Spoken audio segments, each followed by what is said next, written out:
Here's some polk. And look at the red stems here on these. They snout pretty easy. So there's polk and elderberry right next to each other. Elderberry looks like a little tree, and the stems on it don't change color until you get closer to the berry. Polk, you can see that that stem is reddish all the way back. Well, this is a better one. See, so it's huge and it's red. Elderberry just looks like a small tree, and it has what appears to be bark on it, and then it goes out and mushrooms out. Kind of looks like broccoli. But look, elderberry right over here, they haven't fully ripened, and then you got polk right here. You got them just right next to each other. All right, there's about 1.5 gallons of elderberries. So I'm gonna pour about 2 cups. They don't have a lot of juice in them. I mean, they are pretty juicy, but they're just so small. Some of those were frozen. You can see the larger blocks. A couple different ways that you can harvest those and get them off the stem.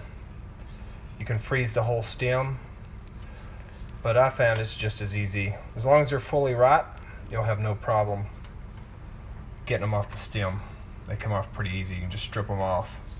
And then that way you don't have to sort around any green ones. Sometimes, even if they're fully ripe, you're still going to have some green. But the stems are mildly poisonous. The green berries are mildly poisonous. If you get a couple in there, not a big deal. And when I say mildly poisonous, they're not going to kill you. They could give you a little stomach ache. So anyway, I'm going to cook this down. This is 1.5 gallons of berries. We're going to see how much juice that actually makes. Now you can also steam these, so you can put a container on top, put water on the bottom, distilled water, and let it steam it until all the color comes out. That's one way.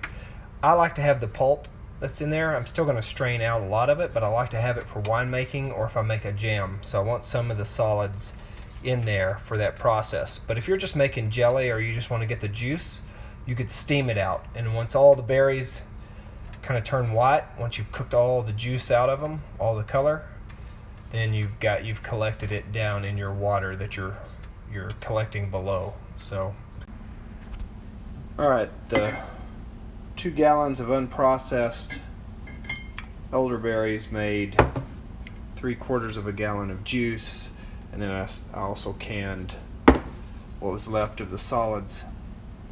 That way, when I make wine, I can use that and put it in the nylon straining bag.